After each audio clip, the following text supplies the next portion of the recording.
principle model of how people learn, we recognised and discussed how important it was in terms of what we set as assessment in kind of driving student activity. So today we're going to think about what we currently do in assessment and try to really critique that and understand whether what we're asking students to do as part of assessment is really driving the types of activities, behaviours and the student professionalism that we're trying to create. So we're going to really critique our own assessment practices. We're going to have a little bit of a chat about learning spaces. There's only one person posted a learning space. Is it you? I did somebody posted on the discussion pictures. Did you put them on the packet or in the discussion board? E-portfolio. That's okay. I don't like to do e-portfolio. It's fine, that's fine. Share those with them. Right, let me just... Who posted a picture somewhere?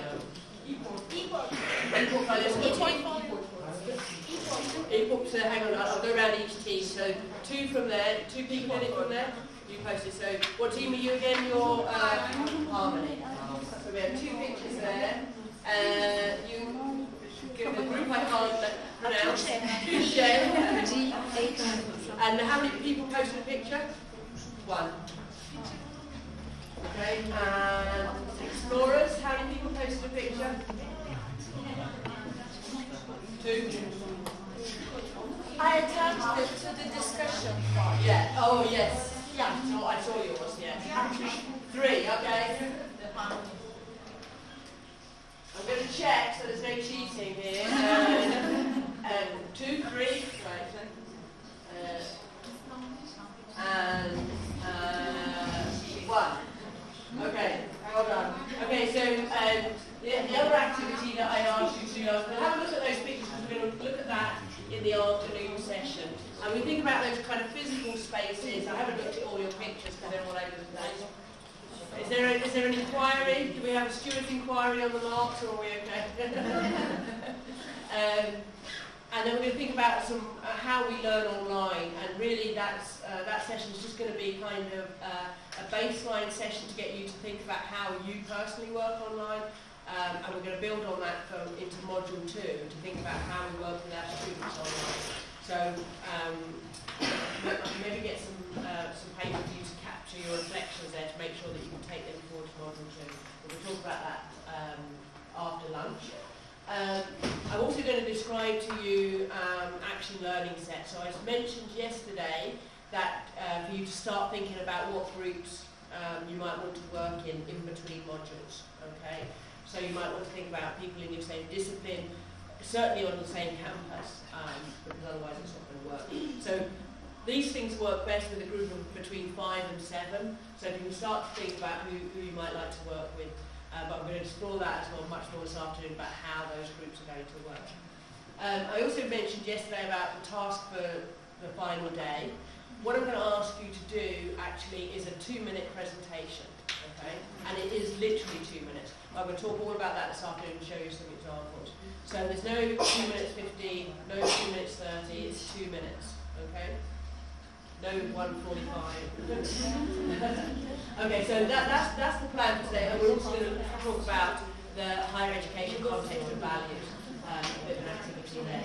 So we're going to pack a lot in today, so hopefully that will keep us all alive and energetic for the whole day. The other task I asked you to do last night was to look at getting students active. So there was 9 people posted on the discussion forum. So and I would recommend that if you didn't get a chance to post, these guys have done a really great job for you explaining what all of these different things might be and how they might use them in the class. So we'll just go through which teams these are. So I would try to pronounce the names. Who's at the top? One talking about the connected classroom. Okay, lovely. So you are Explorers. And next is Volcan. Who's Volcan? Volcan is absent. Ah. Which team should it be over this? It be you. Harmony. Do we still give him a mark even though he's not here? Yeah. He studied so hard that he couldn't make it. He's got his sleeping hat. The Diamond Nine? Yasemin. Okay, very good. Harmony. Harmony, yes. Harmony. Scroll down.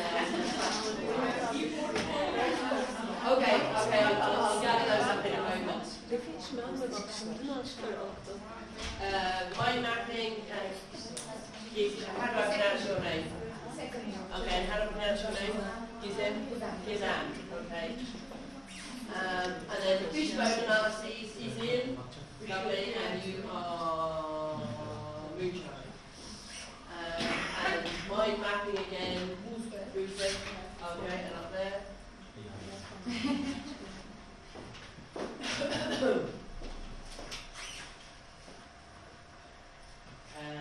Last one's buzz groups, Heral. Okay, harmony, yes. And we have okay, very good. We're holding your team together over there. And Kansas, talking about peer learning, thank you. And we were up here. Is there any more? Yours is, I'll gather these now. Okay. Right, so thank you for posting those. Okay, right, well, I'm going to gather all those up in just 2 seconds. Just have a look at them, because they've done a nice analysis of what these are, and a lot of you have looked at how you might use that in your learning.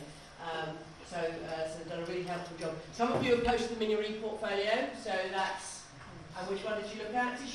Fishbone analyses, okay.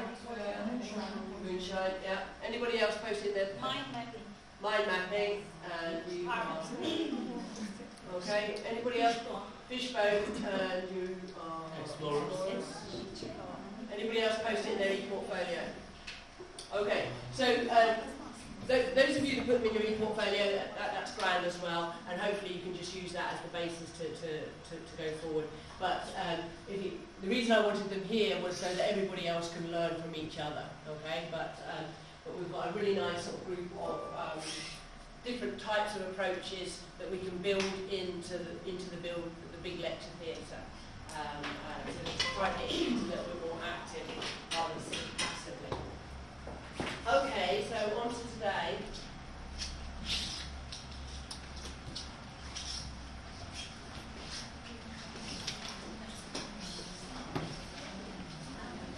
We're going to start talking about assessment.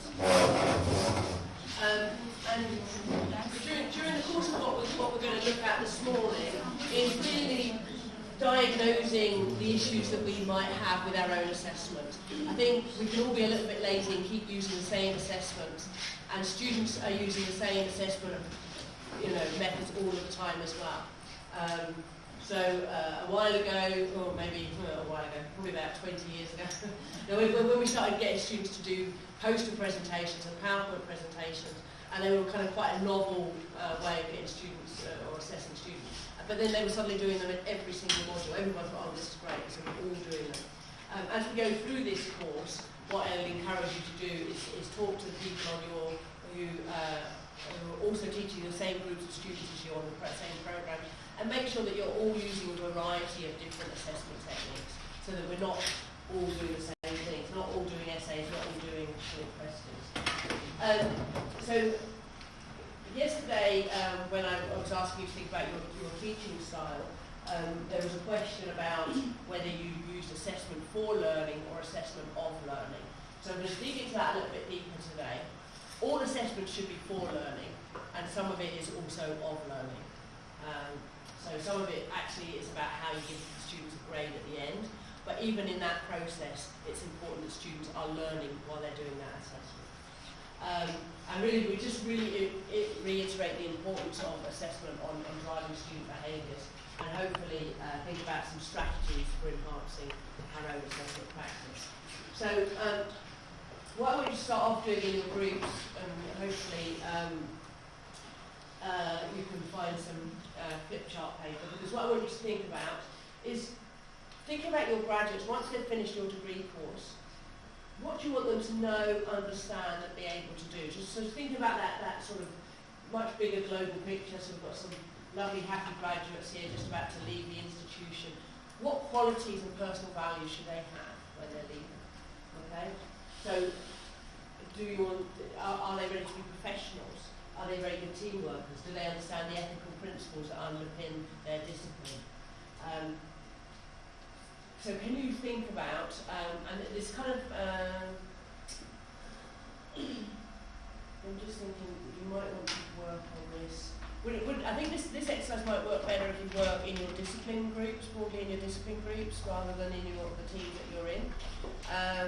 So if we can divide up, first of all, actually, if we get up and divide into humanities and science subjects and business subjects, and then we'll see how many people we've got, and then we'll try and get sort of medicine, science,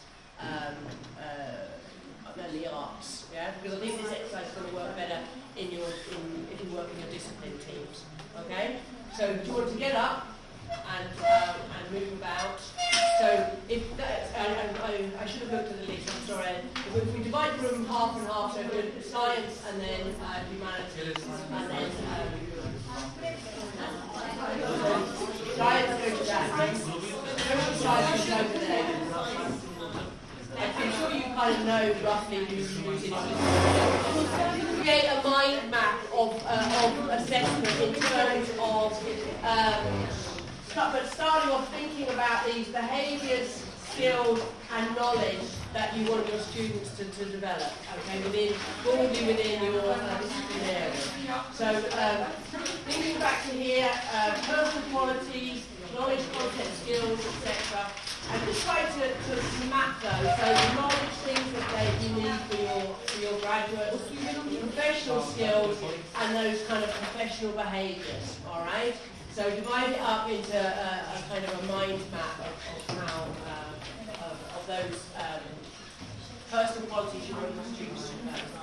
Exactly, number one. Okay, I think most of you, okay.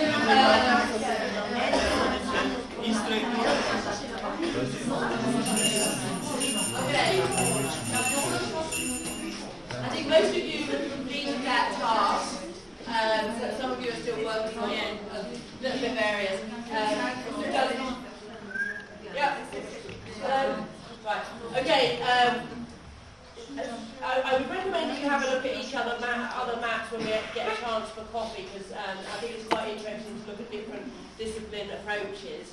I think all of you that I've looked at would say that what you're measuring really well is the behaviours and the skills area.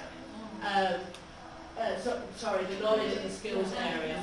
And the behaviours, you know what it is that you want the students to be like. I think you've done a fantastic job at articulating that. You understand and can articulate what a professional graduate looks like, but it's very, very difficult to think about how currently you're not thinking about how you measure that.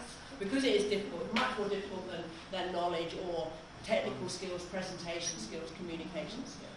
So that's one of the things that we're going to try and draw out a little bit over, certainly this module and as we go through the course. How do we design assessments that really capture all of those things? Because, if we're not assessing them, we're not driving forward those behaviours. Okay? We're going to do that later. I'm just going to give you a little bit of a theoretical kind of background about what we should be thinking about in terms of assessment. The HEA commissioned a piece of research, I think it was published about two or 3 years ago now, which was called the 6 Tenets of Good Assessment. And basically, it was really exploring what good assessment should look like. Okay, avoiding bad assessment. I think we can recognise, it's quite easy to recognise bad assessment, and then reflecting on how the assessment that you develop encourages student learning. And I think here, in terms of assessment being a barrier to learning, when we spoke on Monday about students taking a very strategic approach to their learning, the type of assessment that we develop can encourage that strategic or surface approach. So we can be complicit in this sort of surface approach to learning if our assessment is designed poorly.